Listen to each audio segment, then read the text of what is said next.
जय Jagannath MM education YouTube channel को आपनको स्वागत।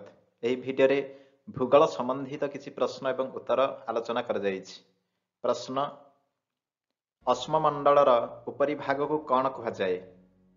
ଅପସନ୍ ଏ ଭୂତ୍ୱକ, ବି ମାଣ୍ଟାଲ, ସି କେନ୍ଦ୍ରସ୍ତର, ଡି ମୋର।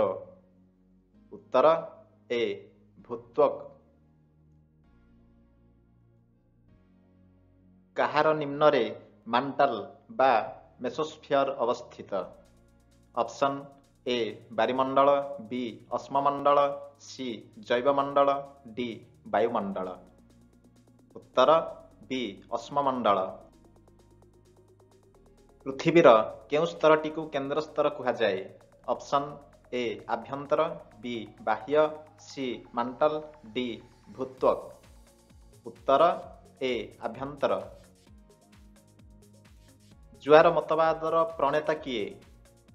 Option A Laplace, B Jeffreys, C Lyttleton, D Russell. ଉତ୍ତର ବି ଜେଫ୍ରିଜ। ଇଗ୍ନେସ୍ ଶବ୍ଦଟି କେଉଁ ଭାଷାରୁ ଆନିତ? Option A Latin, B French, C Arabic, D Greek. ଉତ୍ତର ଏ ଲାଟିନ୍। ସମୁଦ୍ରର ଗଭୀରତା ଯେଉଁ ଏକକରେ ମପାଯାଏ ତାହାକୁ କ'ଣ କୁହାଯାଏ? Option A fathom, B erg, C hertz, D seismograph. ଉତ୍ତର ଏ ଫାଦମ। ମାନସ ବ୍ୟାଘ୍ର ପ୍ରକଳ୍ପ କେଉଁ ରାଜ୍ୟରେ ଅବସ୍ଥିତ? Option A Assam, B Bihar, C Jharkhand, D Maharashtra. ଉତ୍ତର ଏ ଆସାମ। ମେଲଘାଟ ଅଭୟାରଣ୍ୟ କେଉଁ ରାଜ୍ୟରେ ଅବସ୍ଥିତ? Option A Maharashtra, B Bihar, C Karnataka, D Gujarat. ଉତ୍ତର ଏ ମହାରାଷ୍ଟ୍ର। ଗିର ଜାତୀୟ ପାର୍କ କେଉଁ ରାଜ୍ୟରେ ଅବସ୍ଥିତ?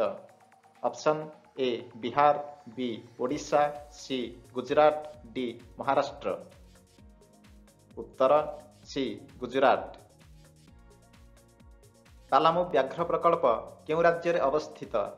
ଅପସନ୍ ଏ ଛତିଶଗଡ଼, ବି ଝାଡ଼ଖଣ୍ଡ, ସି ବିହାର, ଡି ଉତ୍ତରାଖଣ୍ଡ। ଉତ୍ତର ବି ଝାଡ଼ଖଣ୍ଡ। ଆମ ରାଜ୍ୟରେ କେତୋଟି ଜାତୀୟ ଉଦ୍ୟାନ କାର୍ଯ୍ୟକାରୀ ହେଉଛି? Option A 88, B 89, C 90, D 96। ଉତ୍ତର ଡି 96। କାଜିରଙ୍ଗା ଜାତୀୟ ଉଦ୍ୟାନରେ କେଉଁ ପ୍ରାଣୀର ସଂରକ୍ଷଣ କରାଯାଉଛି? ଅପସନ୍ ଏ ବ୍ୟାଘ୍ର, ବି ସିଂହ, ସି ଗଣ୍ଡା, ଡି ହାତୀ। ଉତ୍ତର ସି ଗଣ୍ଡା। ଫର୍କା ବ୍ୟାରେଜ କେଉଁ ନଦୀ ଶଯ୍ୟାରେ ଅବସ୍ଥିତ? Option A Brahmaputra, B Yamuna, C Sutlej, D Ganga. ଉତ୍ତର ଡି ଗଙ୍ଗା। ପୋଙ୍ଗ ଡ୍ୟାମ କେଉଁ ନଦୀ ଶଯ୍ୟାରେ ଅବସ୍ଥିତ? Option A Ravi, B Beas, C Sutlej, D Jhelum. ଉତ୍ତର ବି ବେୟାସ। ଭାକ୍ରାନଙ୍ଗଲ ନଦୀବନ୍ଧ ଯୋଜନା କେଉଁ ନଦୀ ଶଯ୍ୟାରେ କାର୍ଯ୍ୟକାରୀ ହୋଇଛି? Option A Ravi, B Sutlej, C Vyas, D Jhelum. ଉତ୍ତର ବି ସତଲେଜ। କେଉଁଟି ପୃଥିବୀର ଉଚ୍ଚତମ ନଦୀବନ୍ଧ ଯୋଜନା? ଅପସନ୍ ହୀରାକୁଦ, ବି ଭାକ୍ରାନଙ୍ଗଲ, ସି ନାଗାର୍ଜୁନ ସାଗର, ଡି ରେଙ୍ଗାଲି। ଉତ୍ତର ବି ଭାକ୍ରାନଙ୍ଗଲ।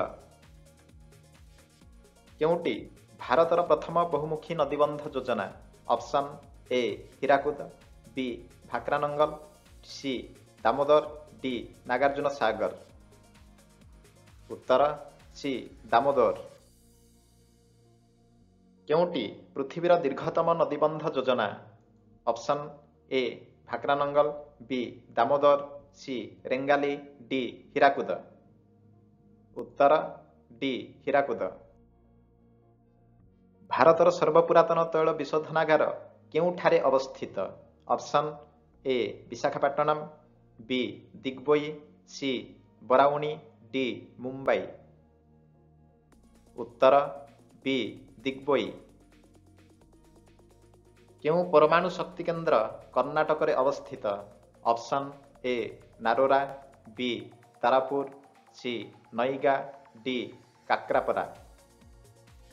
उत्तर सी नईगा।